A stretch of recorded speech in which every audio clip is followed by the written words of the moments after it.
जय श्री कृष्णा, जय श्रीमन नारायण। स्वागत है दोस्तों आप सभी का आपके चैनल जी जायसवाल यूट्यूब स्टोरी में। दोस्तों आज हम सुनेंगे श्रीमद् भागवत महापुराण कथा 7वें स्कंद का 11वां अध्याय। आज इस अध्याय में हम सुनेंगे मानव धर्म, वर्ण धर्म और स्त्री धर्म का निरूपण। श्री सुखदेव जी कहते हैं, भगवान में प्रहलाद जी के साधु समाज में सम्मानित पवित्र चरित्र सुनकर संत शिरोमणि युधिष्ठिर को बड़ा आनंद हुआ। उन्होंने नारद जी से और भी पूछा। युधिष्ठिर जी ने कहा, भगवान अब मैं वर्ण और आश्रमों के सदाचार के साथ मनुष्य के सनातन धर्म का श्रवण करना चाहता हूँ, क्योंकि धर्म से ही मनुष्य को ज्ञान, भगवत प्रेम और साक्षात परम पुरुष भगवान की प्राप्ति होती है। आप स्वयं प्रजापति ब्रह्मा जी के पुत्र हैं और नारद जी आपकी तपस्या, योग एवं समाधि के कारण वे अपने दूसरे पुत्रों की अपेक्षा आपका अधिक सम्मान भी करते हैं। आपके सम्मान नारायण परायण, दयालु, सदाचारी और शांत ब्राह्मण धर्म के गुप्त से गुप्त रहस्य को जैसा यथार्थ रूप से जानते हैं, दूसरे लोग वैसा नहीं जानते। नारद जी ने कहा, युधिष्ठिर, अजन्मा भगवान ही समस्त धर्मों के मूल कारण है। वही प्रभु चराचर जगत के कल्याण के लिए धर्म और दक्ष पुत्री मूर्ति के द्वारा अपने अंश से अवतीर्ण होकर बद्री का आश्रम में तपस्या कर रहे हैं। उन नारायण भगवान को नमस्कार करके उन्हीं के मुख से सुने हुए सनातन धर्म का मैं वर्णन करता हूँ। युधिष्ठिर, सर्व देव स्वरूप भगवान श्री हरि उनका तत्व जानने वाले महर्षियों की स्मृतियाँ और जिससे आत्मग्लानि न होकर आत्म प्रसाद की उपलब्धि हो, वह धर्म कर्म के मूल है। युधिष्ठिर, धर्म के ये 30 लक्षण शास्त्रों में कहे गए हैं।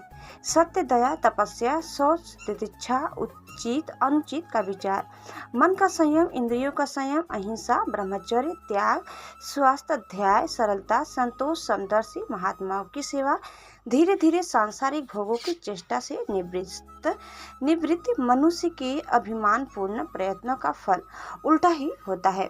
ऐसा विचार, मन, आत्मचिंतन, प्राणियों को अन्न आदि का यथा योग्य विभाजन, उनमें और विवेक करके मनुष्यों में अपने आत्मा तथा इष्ट देव का भाव, संतों के परम आश्रम, भगवान श्री कृष्ण के नाम, गुण, लीला आदि का श्रवण, कीर्तन, स्मरण, उनकी सेवा, पूजा और नमस्कार, उनके प्रति दास्य, संख्य और आत्मसमर्पण, यह 30 प्रकार का आचरण सभी मनुष्यों का परम धर्म है।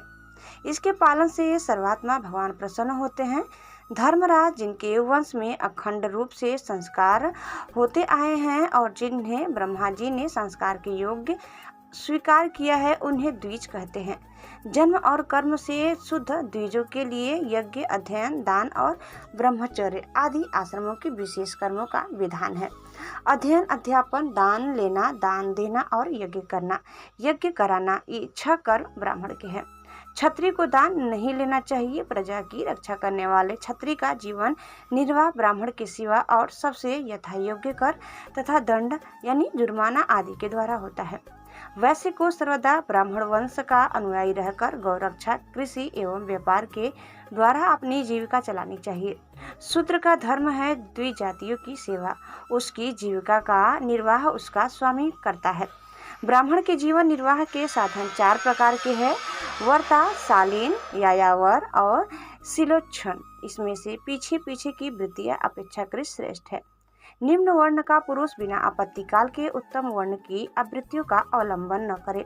क्षत्रिय दान लेना छोड़कर ब्राह्मण की शेष 5 वृत्तियों का अवलंबन ले सकता है। आपत्ति काल में सभी सब वृत्तियों को स्वीकार कर सकते हैं। रीत, अमृत, मृत, पमृत और सत्यानिवृत, इनमें से किसी भी वृत्ति का आश्रय ले, परंतु स्वान वृत्ति का अवलंबन कभी न करे। बाजार में पड़े हुए अन्न तथा खेतों में पड़े हुए अन्न को बीनकर शिलोच्छ वृत्ति से जीविका निर्वाह करना उचित है। बिना मांगे जो कुछ मिल जाए उसी अयाचित वृत्ति के द्वारा जीवन निर्वाह करना अमृत है। नित्य मांग कर लाना अर्थात यायावर वृत्ति के द्वारा जीवन यापन करना अमृत है। कृषि आदि के द्वारा वार्ता वृत्ति से जीवन निर्वाह करना पमृत है। वाणिज्य सत्यानृत है और निम्न वर्ण की सेवा करना स्वानिवृत्ति है। ब्राह्मण और क्षत्रिय को इस अंतिम निंदित वृत्ति का कभी आश्रय नहीं लेना चाहिए, क्योंकि ब्राह्मण सर्व वेदमय और क्षत्रिय सर्व वेदमय है। सम, दम, तप, शौच, संतोष, क्षमा, सरलता, ज्ञान, दया, भगवत परायण और सत्य ये ब्राह्मण के लक्षण है। युद्ध में उत्साह, वीरता, धीरता, तेजस्विता, त्याग, मनोजय, क्षमा, ब्राह्मणों के प्रति भक्ति, अनुग्रह और प्रजा की रक्षा करना ये क्षत्रिय के लक्षण है। देवता, गुरु और भगवान के प्रति भक्ति, अर्थ, धर्म और काम इन तीनों पुरुषार्थों की रक्षा करना, अश्लीलता, उद्योगशीलता और व्यवहारिकता, निपुणता ये वैश्य के लक्षण हैं। उच्च वर्णों के सामने विनम्र रहना, पवित्रता, स्वामी की निष्कपट सेवा, वैदिक मंत्रों से रहित यज्ञ, चोरी न करना, सत्य तथा गौ, ब्राह्मणों की रक्षा करना ये शूद्र के लक्षण है। पति की सेवा करना, उसके अनुकूल रहना, पति के संबंधियों को प्रसन्न करना और सर्वदा पति के नियमों की रक्षा करना ये पति को ही ईश्वर मानने वाली पतिव्रता स्त्रियों के धर्म है। साध्वी स्त्री को चाहिए कि झाड़ने, बुहारने, लिपने तथा चौक पुरने आदि से घर को और मनोहर वस्त्र आभूषणों से अपने शरीर को अलंकृत रखे, सामग्रियों को साफ सुथरी रखे, अपने पतिदेव की छोटी बड़ी इच्छाओं को समय के अनुसार पूर्ण करे, विनय, इंद्रिय संयम, सत्य एवं प्रिय वचनों से प्रेम पूर्वक पतिदेव की सेवा करे, जो कुछ मिल जाए उसी में संतुष्ट रहे, किसी भी वस्तु के लिए ललचावे नहीं, सभी कार्यों में चतुर एवं धर्मज्ञ हो, सत्य और प्रिय बोले, अपने कर्तव्य में सावधान रहे, पतिव्रता और प्रेम से परिपूर्ण रहकर यदि पति पतित न हो तो उसका सहवास करे, जो लक्ष्मी जी के समान पति परायण होकर अपने पति की उसे साक्षात भगवान का स्वरूप समझकर सेवा करती है, उसके पति देव वैकुंठ लोक में भगवत स्वरूप को प्राप्त होते हैं और वह लक्ष्मी जी के समान उनके साथ आनंदित होती है। युधिष्ठिर जो चोरी तथा अन्यान्य पाप कर्म नहीं करते, उन अत्यंत तथा चंडाल आदि अंत्य वसाई वर्ण संकर जातियों की वृत्तियां वे ही है, जो कुल परंपरा से उनके यहाँ चली आई है। वेददर्शी ऋषि मुनियों ने युग युग में प्रायः मनुष्य के स्वभाव के अनुसार धर्म की व्यवस्था की है, वही धर्म उनके लिए इस लोक और परलोक में कल्याणकारी है। जो स्वाभाविक वृत्ति का आश्रय लेकर अपने स्वधर्म का पालन करता है, वह धीरे धीरे उन स्वाभाविक कर्मों से भी ऊपर उठ जाता है और गुणातीत हो जाता है। महाराज, जिस प्रकार बार बार बोने से खेत स्वयं ही शक्तिहीन हो जाता है और उसमें अंकुर उगना बंद हो जाता है, यहाँ तक कि उसमें बोया हुआ बीज भी नष्ट हो जाता है, उसी प्रकार यह चित्त जो वासनाओं का खजाना है, विषयों का अत्यंत सेवन करने से स्वयं उब जाता है, परंतु स्वल्प भोगों से ऐसा नहीं होता।